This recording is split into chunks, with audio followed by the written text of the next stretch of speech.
কলিজা ভুনাটা আলাদা করে খেতে কিন্তু বেশ ভালোই লাগে, তাই না? যখনই আমি মুরগি নিয়ে আসি তখন কিন্তু আমি কলিজাগুলো এভাবে আলাদা করে উঠে রেখে দেই, পরে একদিন রান্না করে নেই।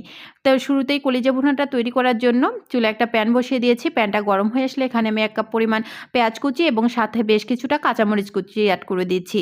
বেশ কিছুক্ষণ নেড়েচেড়ে এটাকে ভেজে নিব, ঠিক যতক্ষণ পেঁয়াজের যে একটা কাঁচা গন্ধ আসে সেটা দূর না হয়। তো পেঁয়াজের কাঁচা গন্ধটা চলে গিয়ে যখন সুন্দর একটা ফ্লেভার চলে আসবে, ঠিক সে পর্যায়ে আমি এখানে অ্যাড করে দিব আদা বাটা, রসুন বাটা এবং কাঁচা জিরে বাটা। কাঁচা জিরে বাটাটা দেওয়ার ফলে না খুব ভালো লাগবে এটা খেতে। সো যাই হোক, সবগুলো দিয়ে আবারও একটু নেড়েচেড়ে দিচ্ছি। খেয়াল রাখতে হবে যাতে পুড়ে না যায়। যখন দেখবেন যে সব কিছুর কাঁচা গন্ধ চলে গেছে, ঠিক সে পর্যায়ে আবারও 1/4 কাপ পানি অ্যাড করে দিচ্ছি।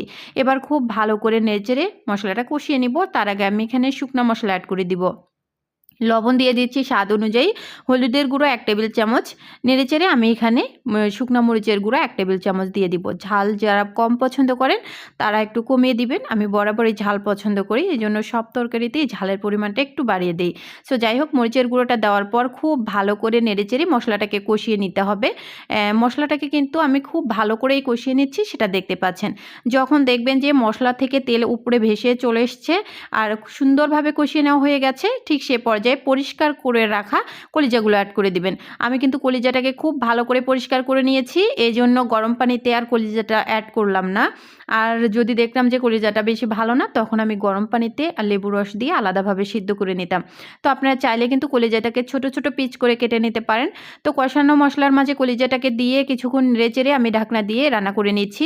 এই পর্যায়ে আমি গরম মশলা অ্যাড করে দিচ্ছি। তেজপাতা থাকলে কিন্তু অ্যাড করে দিবেন। তেজপাতাটা আমার ঘরে শেষ হয়ে গিয়েছিল। সো যাই হোক, খুব ভালো করে আবারও কিছুক্ষণ পর ঢাকনাটা খুলে নেড়েচেড়ে দিচ্ছি। তো বেশ কিছুক্ষণ এভাবে আমি মশলার সাথে কলিজাটাকে ভুনা করে নিব, আর মশলাটাকেও খুব ভালো করে কষিয়ে নিব। তো রেসিপিটা যদি ভালো লাগে তাহলে ইউটিউব, ফেসবুক যেখান থেকেই দেখেন না কেন প্লিজ আমার পরিবারে যুক্ত হয়ে যাবেন। সম্পূর্ণ রেসিপি দেখার পর যদি একটুও ভালো লাগে তাহলে অবশ্যই একটা হলেও লাইক, কমেন্ট, শেয়ার করে দিবেন। তো যাই হোক, কথা বলতে বলতে কিন্তু কলিজাটা আমার কষিয়ে নেওয়া প্রায় শেষ, দেখতেই পাচ্ছেন। একদম খুব ভালো করে মশলার সাথে কলিজাটাকে কষিয়ে নিয়েছি। এখন আমি এখানে পানি অ্যাড করে দিব। তো আমি আজকে কলিজাটা কিন্তু ভুনা করব না, এটা ঝোল রেখে দিব। এজন্য আমি এখানে 3 কাপ পরিমাণ পানি দিয়ে দিয়েছি। তো আপনারা চাইলে কিন্তু এটাকে একদম কষিয়েও রান্না করতে পারেন। তো আমি কষিয়ে রান্না করব ভাবছিলাম, পরে আমার মেয়ে বলছে যে মা একটু ঝোল রেখে রান্না করো, মনে হয় যে ভালো লাগবে, ওরও কলিজা ভীষণ পছন্দের। সো যাই হোক, দেখতেই পাচ্ছেন আমি কিন্তু 3 কাপ পরিমাণ পানি অ্যাড করে দিয়েছি। তো এবার বেশ কিছুক্ষণ এটাকে একটু জাল করে নিলেই রান্নাটা কমপ্লিট। সো রান্নাটা কিন্তু কমপ্লিট। এভাবে একবার হলেও কলিজাটা রেসিপিটা বানিয়ে দেখতে পারেন, ইনশাল্লাহ ভালো লাগবে।